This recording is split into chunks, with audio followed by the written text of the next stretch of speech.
될 줄로 믿습니다. 하나님 아버지, 오늘도 예배드린 저희들 이 예배가 온전히 주 앞에 드려지길 원합니다. 마음을 다하고 뜻을 다하고 정성을 다하는 주님이 기뻐 받으시는 사한제사가 되게 하여 주옵소서. 부족한 자가 썼습니다. 성령님께서 함께 하시고 입술을 주장하셔서 오직 하나님의 말씀만 가감없이 증거될 수 있도록 도와주시옵소서. 살아계신 예수님의 이름으로 간절히 기도하옵나이다. 아멘. 할렐루야. 네. 오늘 시편 45편 5절에서부터 8절에까지 말씀을 본문으로 해서 말씀의 은혜를 받기를 원합니다. 이 땅의 모든 일의 주권자는 하나님이시며 특별히 모든 생명의 주인 역시 하나님이십니다. 믿으시죠? 하나님은 온전한 주권자가 되시며 온전한 주관자가 되시고 또 창조하신 분이 하나님이시기 때문에 그것을 끝까지 마무리하실 분도 역시 하나님이십니다. 결론으로 말씀드리면 그 하나님을 우리가 아버지라 부르는 것에 대해서 우리는 무한 감사할 따름입니다. 세상 사람들은 하나님을 모르고 우리는 하나님을 압니다. 근데 그 격차가, 하나님을 모르는 격차, 하나님을 아는 그 격차가 어떻게 차로 잰다든지 무게로 달아본다든지 할 수 없는 그런 엄청난 그 차이를 정말 우리가 감당할 수 없지요. 하나님을 아는 것이, 모르는 것이 100이고 하나님을 아는 것이 110이다. 이 정도 차이가 아니라는 것입니다. 하나님을 알고 하나님을 모르는 것의 차이는 어마어마한 차이인 것인데 그 어마어마한 차이를 우리는 그 차이 속에서 하나님을 아는 것에 속해 있고 세상 사람들은 하나님을 알지 못하는 것에 속해 있는 것, 이 차이 속에서 우리는 엄청난 감사와 기쁨을 우리는 분명히 가질 수 있고 거기에 대한 자부심이 여러분에게 분명히 있기를 다시 한번 주님의 이름으로 축원을 드립니다. 하나님께서는 우리 인생, 우리의 인간들을 사랑하시지만 하나님은 어디까지나 작은 생명이라 할지라도 생명의 주인이시기 때문에 들의 백합화라 할지라도 공중의 새라 할지라도 하나님께서 모든 것들을 다 주관하시고 하나님의 뜻 가운데 그 생명체를 생성해 나가고 계십니다. 오늘 성경 한번 보죠. 마태복음 10장 29절을 보겠습니다. 자, 다 같이 시작. 참새 2마리가 한 아사리온에 팔리는 것이 아니냐. 그러나 너희 아버지께서 허락지 아니하시면 그 하나라도 땅에 떨어지지 아니하리라. 아멘. 참새 2마리가 한 아사리온에 팔리는 것도 하나님이 허락하지 않으면 안 된다는 거예요. 또 참새 5마리가 2 아사리온에 팔릴 수도 있대요. 그렇다 할지라도 그것 역시도 하나님이 허락지 않으면 절대로 이루어질 수 없는 일이라는 것입니다. 하루살이 1마리조차도 하나님께서 주관하고 계십니다. 이 땅의 모든 생명은 다 하나님의 것입니다. 거기에 우리도 속해 있다라는 것이죠. 하나님께서 하시는 일들은 다 뜻이 있고 계획이 있으며 하나님의 분명한 그 의도가 있습니다.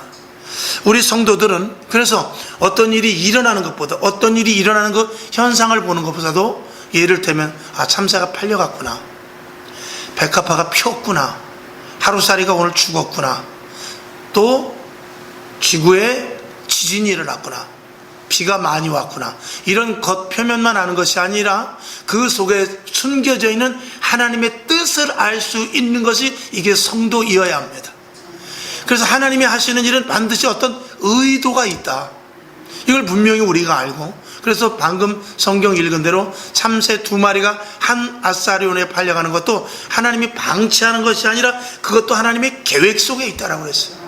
그러면 온 천하 보다도 한 영혼이 귀한 저희들을 하나님께서 우리가 생, 사, 화, 복 이런 일들 속에서 하나님이 우리를 개입하지 않을 수가 없다라는 것은 우리가 알 수 있어야 되는 것입니다.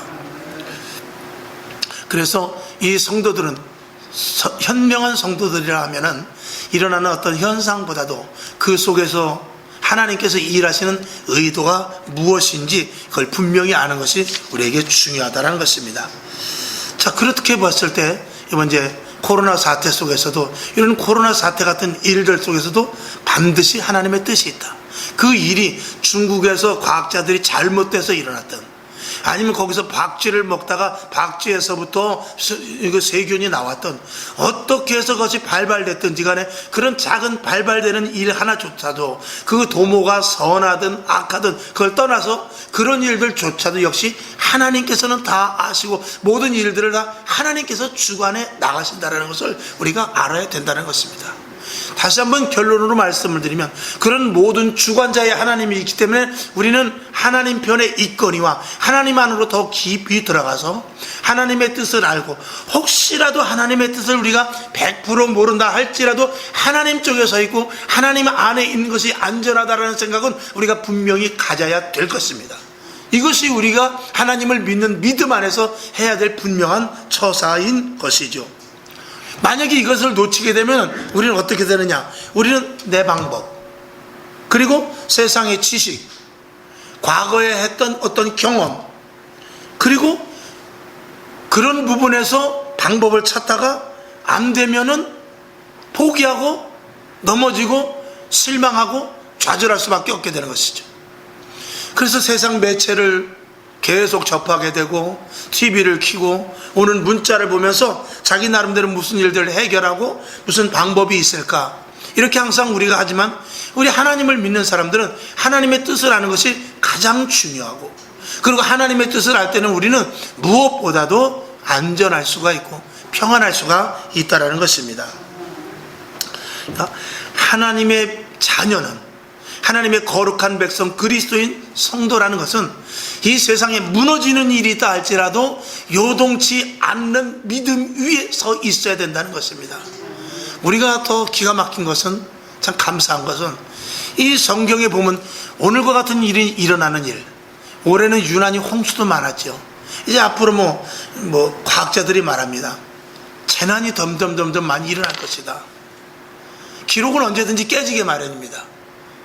언젠가도 말씀을 드렸습니다만, 이렇게 비가 많이 왔는데 아마도 올 겨울에는 눈이 또 역사상 최고로 많이 온다든지, 아니면은 1년 내내 눈이 한 번도 안 온다든지 하는 그런 기상의 변동이 없다고 볼 수 없다라는 것입니다. 그런 것들도 우리가 예비할 수 있는 것은 성경에 하나님께서, 예수님께서 마지막 때의 징조를 아주 세밀하게 우리들에게 가르쳐 줬기 때문이죠. 이미 구약에서 다니엘서를 통해서, 또 신약에서 예수님께서, 또 그리고 신약 성경 끝에 요한계시록에서 마지막에 일어날 일들과 당할 일들과 성도가 어떻게 준비해야 될 것을 철저하게 가르쳐 줬는데, 그것은 이 세상 사람들은 전혀 알지 못하는 지식이고, 여러분, 만약에 옆에 있는 땅이 오를 줄 안다면 그걸 안 살 사람이 어디 있겠어요? 모르니까 나중에 저 땅 내가 살래다 말았는데 이러는 거 아니겠어요? 우리는 그런 것들은 모른다 치더라도, 옆에 아파트가 얼마 오를지, 옆에 땅이 길이 날지, 그런 거는 모른다 할지라도 이 세대 앞으로 일어날 일에 대하여서 예수님께서 말씀하신 대로, 사도 요한이 말한 대로, 성경에 있는 대로 앞으로 어떻게 될 일을 아니, 이것이 이 땅에서 내가 조그만 이득을 취해서 내가 부자가 되고 내가 생활이 평안한 것보다도 우리의 영혼과 앞으로 될 일에 대해서 아는 이런 것들이 우리에게 얼마나 큰 유익이며, 이것이 이 세상의 어떤 지식보다도 가장 큰 지식이 아니겠느냐, 이런 것이지요. 아무리 내가 좋은 것을, 이 세상의 것들을 많이 갖는다 할지라도 이 하나님의 지식을 모른다면 그 사람은 사실은 성공 같지만 실패한 사람이라는 것이죠. 여러분, 성경은 주님께서 분명히 말씀하고 있습니다. 마지막에 대해서. 지금 오늘까지 일어났던 이 모든 일들은 성경에 다 써있는 기록입니다. 그리고 우리는 그것을 받아들입니다. 그런데 왜 우리가 요동합니까? 그런데 왜 우리가 흔들리냐 이거죠. 그런데 왜 우리가 어디로 가야 될지를 모르고 헤매고 있느냐, 이런 것입니다.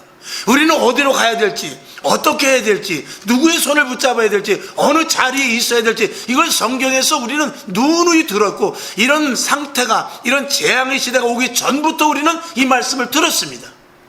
아까도 찬양을 불렀습니다만 찬송가 168장 하나님의 나팔 소리 천지진동할 때에 우리 들림받을 것까지도 우리는 예상을 하면서 예비하고 있는 자들입니다. 그런데 왜 이런 신앙 속에서 우리가 흔들리고, 왜 이런 세대 신앙 가운데서 왜 우리가 흔들리고, 왜 이런 조그만 환란, 어떻게 보면 이게 재난의 시작이다라고 그랬는데 이 시작 속에서 우리가 흔들리다면 우리는 예수를 왜 믿었으며 뭐하러 우리가 교회를 다니느냐, 이런 것이지. 여러분에게 오늘 굳건한 믿음과 확신한 신앙을 갖는 시간이 될 수 있기를 주님의 이름으로 축원을 드립니다. 이 세상은, 인간이 이 세상을 완전하게 만들 수는 절대 없습니다. 세상 사람들은 유토피아를 건설하려고 합니다. 그래서 좀 더 편리한 세상, 좀 더 문화적으로, 지식적으로, 그리고 많은 사람들이 어떤 누림, 이런 것들을 통해서 더욱더 평안하고 평화가 있고, 그리고 더 안정적이고, 그리고 윤택하면서 여유로운 생활을 하는 것을 추구해 나갑니다. 근데 희한한 것은 그것을 추구해 나가면 나갈수록 더욱더 전쟁이 많아져요. 그런 것들을 해나가면 해나갈수록 나라 간의 분쟁이 더 심해집니다. 그런 일들을 추구하는 데 있어서 그들의 욕심은 더 커져서 오히려 남을 죽이는 일에 더욱더 서슴지 않고 있으니, 목표의 설정은 유토피아라고 했지만 실질적으로 일어나는 일들은 전쟁이요 재앙이 이 세상에 사람들이 도모하는 것입니다. 바벨탑을 그렇게 쌓았지만 그 바벨탑이 어떻게 됩니까? 하루아침에 무너져 버립니다. 시집가고 장가가고 집을 사고 먹고 마셨지만 결국은 홍수가 나서 다 떠내려가 버렸습니다. 사고 팔고 그리고 즐기고 하다가 유황불에 그 소돔과 고모라 성이 다 불재가 돼 버렸습니다. 성경에는 없지만 폼페이의 최후, 그치, 폼페이죠? 폼페이 같은 그런 도시는 그냥 화산재로 말미암아 다 덮여져 버렸어요. 그건 역사적인 사실입니다. 성경이 없어도. 그 폼페이 성이 무너지기 전에 얼마나 그 도시가 음란했는지, 거기에 죽은 시체들의 뒤엉켜 있는 모습을 보면서 그 상황을 적나라하게 나타나고 있어요. 그러니까 그들의 도모가 편리와 안정과 그리고 문화를 통하여서 그 어떤 유토피아를 만들려고 하지만 결국 와 닿는 것은, 실질적으로 오는 것은 뭐냐? 재앙이요 멸망밖에 없다는 것입니다. 그러니까 세상 사람들이 아무리 좋은 것을 추구한다 할 때도 그들의 끝은 결국은 멸망이라는 것입니다. 그것을 성경에서 그렇게 기록해 놨어요. 그럼에도 불구하고 세상 사람들은 그 길로 가는데 우리까지 거길 쫓아가면 되느냐? 안 되지요. 근데 이런 시대 속에서 우리가 헤매고, 이런 시대 속에서 우리가 갈 바를 알지 못하고 찾지를 못한다면 우리는 예수를 믿는 사람 중에 가장 미련한 사람들이 아니겠습니까? 오늘도 여러분, 이 자리에 온 여러분들은 나름대로 우리는 주 안에서 성공자인 줄로 믿습니다. 왜? 오늘도 주의 전에 내 집에 왔기 때문에. 이 교회는 하나님의 집입니다. 주님의 몸된 처소입니다. 그리고 영원한 천국의 지점입니다. 이 교회는 천국에서 누릴 수 있는 최상의 조건을 누릴 수 있는 것으로 하나님께서 만들어 놓으시기 위해서 이 교회의 모든 것들을 다 공급해 주셔요. 그래서 교회 안에 들어오면 위로부터 주시는 신령한 은혜와 새 생명을 받은 자들, 거듭난 자들이 모여있고, 예수님께서 말씀하신 대로 서로 용서하고, 이 땅에서 일을 예로 든다면 우리를 가고자 하는 자에게 심리를 가주는, 겉옷을 달라는 자에게 속옷까지 내어주는 그런 마음을 가진 자들이 이 교회 안에서 생활하는 것입니다. 이것은 바로 영원한 천국을 이 땅에서 그대로 구현할 수는 없으니까 교회 안에서 영원한 천국의 삶을 부분적이라도 누릴 수 있게끔 하나님께서 이 교회에 집중해서 은혜를 내려주시는데, 이 세상의 모든 것에 하나님의 그 은혜가, 하나님의 사랑이, 하나님이 안 계신 곳이 없이 충만하지만 이 교회는 충만 위에 충만이라는 것입니다. 그것은 바로 이 교회는 특수한 것이요, 특별한 것이며 특이한 것이고 하나님의 조명이 있는 자리입니다. 그래서 교회는, 진정한 교회는 사도행전 교회 같이 사도행전 2장과 사도행전 4장과 같이 서로 통용하고 서로 나누고 서로 용서하고, 그리고 하나님의 기적과 권능이 나타나서 이 땅과 다른, 마치 애굽 백성들이 종살이를 할 때 구하러 모세가 그 땅을 구하러 갔을 때 10가지 재앙이 내리지 않았던 고센 땅과 같이 구별된 자리가 바로 이 교회인 줄로 믿습니다. 그래서 교회로 오는 거예요. 그리고 교회 와서 그 체험을 저와 여러분이 하라고 예수님께서 이 성경 말씀을 통해서 계속 우리를 부르고 계시는 것입니다. 여러분, 이 기쁨과 이 감사, 이것을 여러분들이 머리로 듣지만 가슴으로 깨달아서 누릴 수 있기를 주님의 이름으로 축원을 드리는 것입니다. 이 땅은 완전한 곳은 없습니다. 그나마 완전한 곳은 어디냐? 교회라는 것입니다.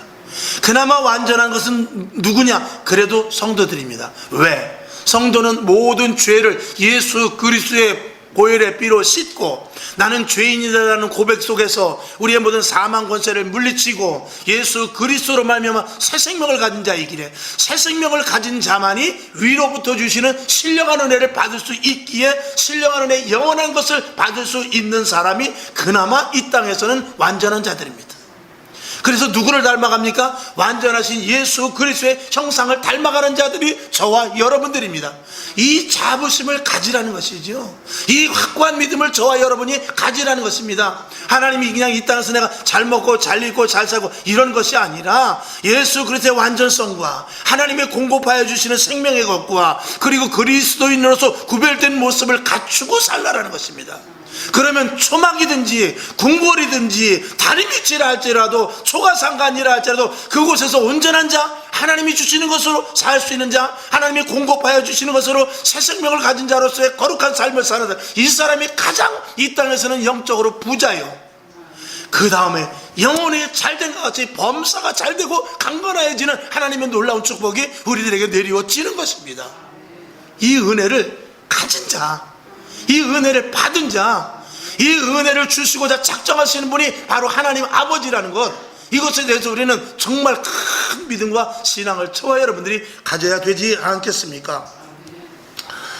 이 세상 시각에서 볼 때는 자기네들이 완전한 것 같지만 또 완전한 것을 추구하여 이 세상을 정말 유토피아로 영원한 천국으로 그들이 끌고 갈 수 있다고 말하지만 절대로 되지 않는 것이 성경의 말씀입니다. 그들은 추구한다 할지라도 그 목표 속에서 얼마든지 무너뜨릴 수 있는 분이 바로 하나님이시라는 것입니다. 그 하나님이 누굽니까? 바로 우리 아버지요, 내 아버지십니다.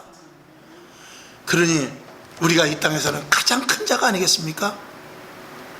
성경을 한번 보죠. 야고보서 1장 17절을 봅니다. 시작.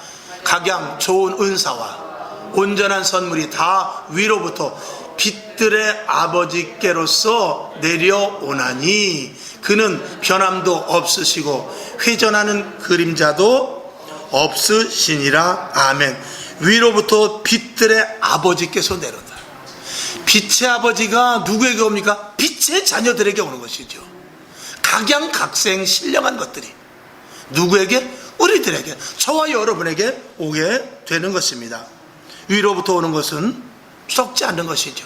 신령한 것이며 영원한 것이고 이 땅에서는 전혀 가치가 비교될 수 없는 것입니다. 이것이 바로 그리스도인의 특별함이요, 그리스도인들에게 구별된 것을 저와 여러분이 분명히 알아야 될 것입니다. 세상이 점점 악해질수록 사람들은 하나님의 소리를 듣지 않습니다. 왜? 힘들수록 그들은 자기가 가진 지식과 자기의 형편을 바라보면서 하나님의 말씀보다는 세상 방법을 택하기 마련입니다. 자, 배에 키가 있으면은 그 키를 가지고 바람의 방향에 따라서 움직여서 진행을 할 수가 있습니다. 근데 만약에 배에 키가 없다면 그 배는 어디로 갈 수밖에 없느냐? 바람 부는 대로 풍랑 일어나는 대로 그쪽으로만 계속해서 갈 수밖에 없습니다. 결국은 그 큰 풍랑에 이기지 못하고 배는 뒤집어져 버릴 것입니다. 그러나 키가 있는 배는 얼마든지 자기가 바람이 불면 바람을 역행을 해서라도 갈 수 있는 그 기술만 있으면 갈 수 있습니다. 그건 뭐냐? 세상이 왜 하나님을 바라보지 않고 점점 악한 길로 가느냐? 아유, 예수 좀 믿지, 아유, 교회 좀 오지. 왜 안 올까요? 이 마음에 새 생명을 가진 키가 없기 때문에 그래요. 저와 여러분의 새 생명의 키가 무엇입니까? 성령의 인도하심이요, 이 하나님의 말씀인 것입니다. 말씀이 키가 되어서 이 말씀을 붙잡고 갈 때, 우리의 말씀 위에 들어갈 때 말씀을 통해서 우리를 인도해 주시죠. 말씀은 빛이 아닙니까? 말씀은 진리잖아요. 말씀은 이정표가 되지요. 그 말씀만을 바라보고 할 때는 마치 배에 키가 있는 것과 같이 절대로 좌우로 흔들리지 않고 바람이 동에서 불든지 서에서 불든지 목표하는 방향을 향하여 갈 수가 있게 되는 것입니다. 그러나 생명을 갖지 못한 자, 하나님의 말씀이 없는 자, 그 안에 성령이 없는 세상 사람들은 갈 바를 알지 못하기 때문에 자기가 가고 싶은 대로 가려고 해도 되지 않아요. 세상 시류에 자기도 모르게 끌려갈 수밖에 없습니다. 추우면 옷을 입어야 되고요, 더우면 옷을 벗어야 되는 그런 시국과 똑같습니다. 여러분, 저와 여러분은 이 안에 성령으로 말미암은 키가 있습니다. 하나님의 말씀이 있잖아요. 그렇기 때문에 우리는 세상이 어떻게 돌아가느냐가 문제가 아니라 그것과 관계없이 우리는 하나님의 말씀을 쫓아갈 수 있는 그런 위대한 하나님의 축복의 거룩한 자라는 것을 저와 여러분이 반드시 놓치지 마시기를 주님의 이름으로 축원을 드립니다. 그러니까 사단이 하는 일은 무엇입니까? 방황하고 어디로 갈지 모르는 자에게 여기저기다 이정표를 막 놔두는 것이죠. 여긴 위험해, 이쪽으로 가. 여긴 위험해, 이쪽으로 가. 누가 놔주죠? 사단이 장난을 치는 것입니다. 그러면 커 보이면 여기가 큰 문인가 보다. 작아 보이면 이 좁은 데로 가면 좀 살겠구나 하면서 나름대로 자기의 생각과 자기의 계산대로 사단이 갖다 놓는 깃발대로 갈 수밖에 없는 것입니다. 그게 결국은 무엇입니까? 배가 요동치면서 가다가 결국은 어느 날 갑자기 더 큰 바다를 만나게 되면 그 배는 뒤집어지고 마는 것입니다. 그 인생의 포기가 거기에서부터 나오는 것입니다. 끝까지 하나님의 말씀을 붙잡고 키를 붙잡고 갈 때는 어떤 큰 풍랑이 올라갈지라도, 이런 가끔 이제 유튜브 같은 데 보다가 그 영상을 보게 되면 그 큰 배가 가는데 파도가 무섭게 치더라고요. 그걸 뭘로 찍었는지, 드론으로 찍었는지 뭘로 찍었는지 위에서 이렇게 그 지금 큰 배도 그 카메라를 그 위에다 달고 다니는 것 같아요. 그러면 배가 이렇게 가는데 파도 때문에 앞이 안 보여. 그러면 이렇게 배가 떴다가 그 파도를 이렇게 넘어가더라고요. 이야, 그러니까 그거는 뭐가 있기 때문에 되느냐? 키가 있기 때문에 되는 거예요. 키가 없으면 그게 이 파도가 옆으로 치게 되면 배는 그냥 아무리 큰 배라 할지라도 그냥 넘어가 버립니다. 근데 키가 있기 때문에 파도가 오면 그 파도를 향해서 뱃머리를 거기다 뾰족하게 오히려 갖다 대죠. 그러면 그 파도를 가르고 파도 위로 넘어서 그 파도를 지나쳐 가는 것, 정말 멋있지 않습니까? 그러니까 파도를 피하는 것이 아니라 오히려 파도가 온다 할지라도 그 파도를 질러갈 수 있는 힘이 어디냐? 그 키에 있는 것입니다. 여러분, 이 말씀은 힘이에요. 예수 그리스도는 힘입니다. 하나님은 나의 아버지가 되셔서 보호자가 되십니다. 나의 반석이 되시고 나의 요새가 되시고 나의 피난처가 되주시는 것이죠. 이 믿음을 가진 저와 여러분, 왜 이렇게 힘들어하고 어려워하고 답답해하고 정말로 하나님을 믿기만 하면 되는데 왜 그 하나님을 믿지 못하고 뿔뿔이 흩어지고 자꾸 고생하고 그리고 마음을 분열시키고 왜 중심을 잡지 못하냐, 이런 것이죠. 여러분에게 확고한 신앙 하나만 바라보고 나아가야 됩니다. 오직 예수, 하나님의 말씀, 교회, 성전만 바라보고 나아가는 저와 여러분 될 수 있기를 주님의 이름으로 축원을 드립니다. 정신 차리고 말씀에 집중해야 돼요. 자신의 정체성을 알아야 돼요. 내가 지금 어디 있는가? 내가 지금 파도에 막 끌려가고 있는가? 아니면 내가 둯대를 가지고 저 키를 옮겨서 저 파도가 온다 할지라도 그 파도를 내가 가르고 지나갈 준비가 되었는가? 이런 나에 대한 그 믿음과 신앙의 정체성을 우리가 알 수 있어야 되고요. 하나님이 이런 풍랑을 왜 주셨는가? 하나님이 이런 파도를 왜 나에게 주셨는가? 이런 그 뜻을 우리가 알아서 바로바로 내가 신앙 안에 들어와서 하나님이 요구하시는 모습으로 변화되어 나가는 것이 온전한 하나님의 자녀로서의 모습이다라는 것입니다. 오늘 성경 본문은 하나님이 어떤 분이라는 것을 확실하게 말씀을 해 주시고 계십니다. 먼저 45장 5절에 보면 나는 여호와로라 그랬어요. 그 다음에 45장 6절에도 보면 나는 여호와로라. 45장 7절에도 보면 나는 여호와라 그랬어요. 45장 8절에도 보면 나 여호와가 이 일을 창조하여노라고, 나는 여호와다 여호와다 여호와다 라고 계속해서 말씀을 하고 있습니다. 그러면서 뭐라고 그래요? 45장 5절에 보니까 나 외에 다른 이가 없다라는 것입니다. 그 다음에 두 번째 번 나를 알지 못하였다 할지라도 나는 너를 안다라는 것입니다. 그 다음에 어디 있든지 나밖에는 다른 이가 없다는 것을 내가 알려주겠다라고 6절에서 말씀을 하고 있어요. 7절에서 보면 나는 빛의 주관자라는 것입니다. 그리고 어두움의 주관자라는 것입니다.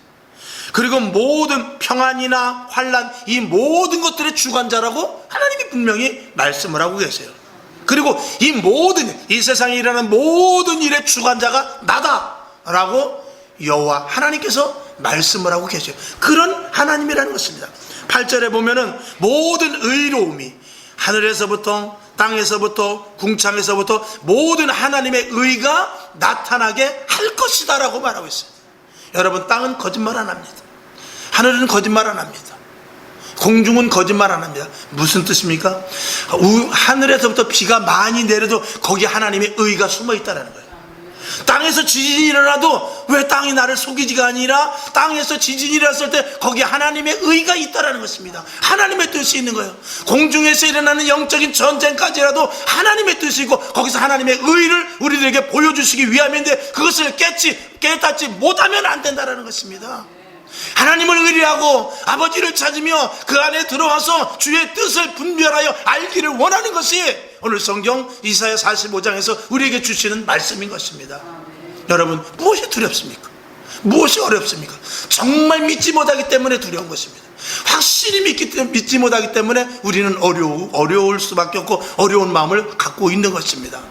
여러분에게 하나님은 아버지이시라는 것에 대하여서 분명한 믿음을 다시 한번 가질 수 있기를 주님의 이름으로 축원을 드립니다. 이 말씀을 누가 듣습니까? 귀 있는 자만 듣는다고 그랬잖아요. 자, 마가복음 4장 9절을 한번 보죠. 마가복음 4장 9절 시작. 또 이르시되 들을 귀 있는 자는 들으라 하시니라. 아멘. 누가 듣죠? 들을 귀 있는 자, 새 생명을 가진 자만 위로부터 주시는 하나님의 말씀을 듣는 것입니다. 세상 사람들은 듣지 못합니다. 여러분에게 들을 귀가 있는 줄로 믿습니다. 그 다음에 요한계시록 2장 7절을 보죠. 시작. 귀 있는 자는 성령이 교회들에게 하시는 말씀을 들을지어다. 이기는 그에게는 내가 하나님의 낙원에 있는 생명나무의 과실을 주어 먹게 하리라. 아멘. 그 다음에 어디에다 또 말씀하신다고 했어요? 교회에다가 말씀을 해 주신다고 했어요. 이제 저녁 때 오늘 말씀을 드릴 것입니다만 성전과 교회를 구별할 수 있어야 돼요. 성전하고 교회하고 같은 의미로 사용될 때도 있지만 사도 바울은 성전과 교회를 반드시 구별해 놓으셨어요. 근데 우리가 요즘 보니까 그 온라인 예배에 대해서 우리 몸의 마음의 성전이기 때문에 우리 안에 주님이 계시면 어디서든지 너희가 산에 가서도 드리지, 산에 가서도 들에 가서도 어디 가서든지 너희가 특정한 장소에서 예배드리는 것이 아니라 네 안에 예수가 있으니까 신령과 진정으로 얼마든지 예배 드릴 수 있으니까 온라인 예배 드리라 하는 그런 나름대로의 이 매체가 지금 아주 홍수와 같이 나옵니다. 여러분, 사도 바울에게 오늘 여기 성경에도 보니까 귀 있는 자는 성령이 성전들에게 하시는 말씀을 들을지어다 그러지 않았어요. 교회들에게 하시는 말씀을 들으라고 그러죠. 근데 우리는 성전과 교회를 같은 맥락에서 여기서 묶어버리면 저 말씀이 해석이 안 되는 거예요. 성전과 교회는 다른 거예요. 사도 바울이 알면 왜 교회와 성전을 썼겠어요? 교회를 쓸 필요가 없지. 그냥 다 성전이라고 해버리면 됩니다. 왜? 사도 바울은 구약에 대해서 농통한 사람이기 때문에 교회라는 말을 굳이 쓸 필요 없어요. 근데 주님께서는 베드로에게 마태복음 16장 18절에 음부의 권세가 이기지 못하는 내 교회를 세운다고 그랬어요. 내 성전을 세운다고 그러지 않았어요. 예루살렘 같은 성전은 다 헐어버린다 그랬어요. 그리고 내 교회를 세운다고 그랬습니다. 그렇기 때문에 교회와 성전을 잘 알아야 이게 어떻게 온라인 예배가 괜찮고 온라인 예배가 드려도 되고 안 되고 이런 것들에 대한 구분까지 갈 수 있는 거예요. 그렇지 않으면 우리는 힘들면은 온라인 예배 드리고 시간 되면 교회 와서 드리고 이렇게 우리는 헷갈릴 수밖에 없는 것입니다.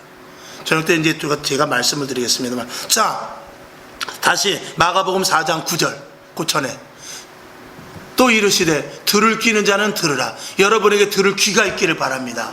그 다음에 요한계시록 2장 7절 들을 수 있는 교회가 돼야 돼요. 성령의 음성을 들을 수 있는 교회가 돼야 돼요. 이 교회에서 성령의 음성을 듣지 못하면 어떻게 되냐? 성령은 하나입니다. 한 성령이 되지 않아서 교회가 다 분란이 돼버릴 수 있습니다. 너는 너, 나는 나. 그래서 한 성령으로 말미암은 한 말씀을 들어야 되는데 어디서 들어야 되냐? 차단되지 않게 위로 하늘로부터 들을 수 있어야 돼요. 혼탕카 시대에는 구별할 수 있어야 됩니다. 혼탕카 시대에는 생명과 같은 물은 많지만 진짜 먹을 물이 없다고 그랬어요. 너희가 무엇을 먹을까, 무엇을 마실까, 무엇을 입을까 걱정하지 말라고 그랬어요. 지금 걱정합니까, 안 합니까? 안 하죠? 아는데 해요. 왜 하죠? 무엇을 먹을까 걱정해요. 메이드 인 차이나는 안 먹어요. 무엇을 입을까, 무엇을 신을까, 나이키 아니면 안 신습니다. 이런 걱정을 거꾸로 하고 있다니까. 너무 많아도. 그건 무슨 뜻이냐? 그거는 이제 우리가 이제 우스갯소리지만 영적으로 와서도 마찬가지입니다. 교회는 많아요. 성경책도 많이 있습니다. 서점에 가면 돈 조금 주면 얼마든지 사요. 또 인터넷 설교도 얼마든지 들을 수 있고요. 핸드폰만 떠들어도 성경 말씀이 줄줄줄줄 나옵니다. 근데 무엇을 들어야 되느냐? 어떤 말씀을 들어야 되느냐? 지금 이 시대에 요구하는 하나님의 뜻이 무엇인지를 알 수 있는 것은 극히 제한되어 있다는 것입니다. 그걸 알 수 있는 귀가 열려야 되고, 그것을 그대로 성령님께서 전개할 수 있는 그런 음성을 제단에서 선포할 수 있어야 되는데, 부족한 종 역시 가장 그게 어려운 것입니다. 이걸 놓치면 아무리 제가 설교를 하고 교회를 세워놔도 헛수고거든요. 그런 헛수고는 하면 안 되잖아요. 반드시 이 시대에 들어야 할 말씀과 성령님께서 지금 성령님께서 지금 주시는 말씀을 들어야 되기 때문에 그게 어려운 것입니다. 과거의 것은 소용없어요. 과거에 아무리 많이 은사를 받고 투시를 하고 예언을 하고 병 고치는 은사, 그게 무슨 소용이에요? 지금이 중요하지. 지금 어떻게 처신을 하고 있느냐, 지금 어떻게 신앙생활하고 지금 어떻게 해쳐해 나가야 될 것인가, 이게 굉장히 중요한 것입니다. 여러분, 자부심을 가지시길 바랍니다. 여러분에게는 자랑할 수 있는 힘이 있습니다. 여러분에게는 주님을 얼마든지 자랑할 수 있다, 이런 것이죠. 그랬을 때 우리에게는 진정한 자유를 얻을 수 있는 것입니다. 진정한 자유를 얻을 수 있죠. 지금은 뭐 무기들이 많이 좋은 것이 있지만 6.25 때 같은 정도, 그때 정도 됐을 때는 전쟁이 있었어도 가장 안전한 데는 어디냐? 탱크 아닙니다. 탱크 안에 들어가면 물론 뭐 이제 그 육탄전으로 해가지고 수류탄을 갖다가 뚜껑을 해치를 열고 거기다가 넣어서 뭐 탱크를 폭파시킨 그런 정말 용감한 군인들도 있었지만, 실질적으로 봤을 때 탱크보다 더 센 건 없었습니다. 그러니까 탱크 병은 평상시에는 별 볼 일 없어요. 그래서 남들 밥 먹으러 가면 밥 먹으러 가고, 그래서 공차다가 발목을 다칠 수도 있고 게임을 하다 질 수도 있어요. 그런데 전쟁이 일어나면 탱크 그 기갑대는 어떻게 되느냐? 가장 최상위에 떠 있습니다. 천하무적입니다. 아무리 앞에 적군아니나 별거가 있어도, 즉 다시 말해서 전쟁이 너무 재밌는 거죠. 전쟁이 너무 즐거운 것입니다. 얼마든지 와라, 100만 명이고 1000만 명이고 와라, 나는 다 밀고 나간다. 그 철갑과 같은 탱크를 어떻게 막아낼 수가 없죠. 마찬가지로 저와 여러분 마찬가지입니다. 우리가 힘들고 어려울수록 주 안으로 들어가서 하나님 안에 거하고, 우리가 정말 하나님의 자녀이고 하나님의 거룩함을 받은 자로서 새 생명을 가진 자이고, 하나님이 나의 아버지가 되시고, 오늘 성경 본문과 같이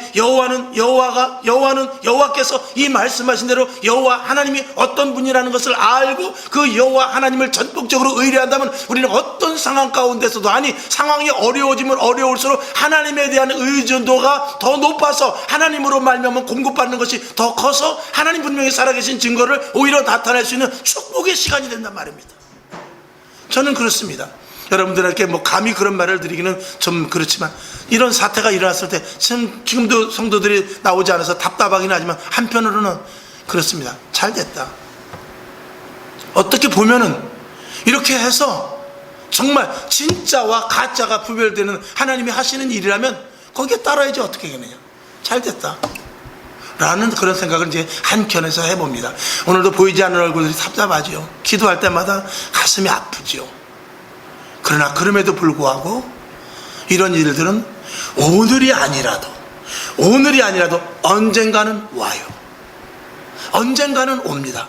그 언젠가였던 사람이, 과거에 살았던 사람이 그게 오늘 온 거일 수도 있고, 오늘 언젠가라고 생각했다가 10년 후에 올 수도 있지만 누구에게든지 올 수 있단 말입니다. 근데 그것이 오늘 왔는데, 오늘은 나는 오늘이라고 말하지만 이미 예전 사람들이 오늘 올 것을 예견하고 있었다는 것입니다. 그 예견 속에 우리가 힘없이 넘어간다면 예전에 기도했던 사람들이 어떻게 되겠습니까? 여러분, 이길 수 있습니다. 승리할 수 있고, 하나님이 어떤 분이고 하나님이 나와의 어떤 관계이며 주 안에 포구에 들어가서 우리가 얼마든지 피할 수 있으며, 우리가 방향타를 가진 자라면 우리는 반드시 어떤 고비라 할지라도 재앙이라 할지라도 넘어갈 수 있을 줄로 믿습니다. 여러분, 무엇이 두려우며 무엇이 문제가 있겠습니까? 우리에게 문제가 있다면 믿음이 없는 것이 문제입니다. 성경을 한번 보죠. 요한복음 8장 32절 시작. 진리를 알지니 진리가 너희를 자유케 하리라. 진짜가 무엇인지를 안다면, 진짜 나의 실체와 하나님의 실체가 무엇인지를 안다면 우리는 얼마든지 자유로울 수 있다는 것입니다. 요한복음 16장 33절을 보겠습니다. 시작. 이것을 너희에게 이름은 너희로 내 안에서 평안을 누리게 하려 함이라. 세상에서는 너희가 환난을 당하나 담대하라. 내가 세상을 이겼노라 하시니라. 아멘. 오늘 본문의 말씀이 여러분과 저에게 이 시대를 이기는 축복과 능력의 말씀이 될 수 있기를 주님의 이름으로 축원을 드립니다. 하나님 아버지 감사합니다. 오늘도 제단에서 말씀이 선포될 때에 가감없이 그대로 선포되게 하시고 말씀을 듣는 자 전하는 자 모두 은혜되게 하여 주옵시며 이 말씀을 듣는 자도 역시 이 말씀을 받는 자가 되어야 됩니다. 또 이 말씀을 듣는 자도 이 말씀을 누구에게든지 전파할 수 있는 자가 되어야 됩니다. 그 믿음을 갖게 하여 주시옵시고 환난과 재앙과 기근과 전쟁은 이미 예견한 것입니다. 이 예견을 우리가 우왕좌왕할 것이 아니라 담대하게 탱크를 타고 전진하는 자와 같이 오히려 하나님 안에서 평안함을 누리고 즐길 수 있는 믿음자가 되게 하여 주시옵소서. 살아계신 예수님의 이름으로 간절히 축복하며 기도합나이다.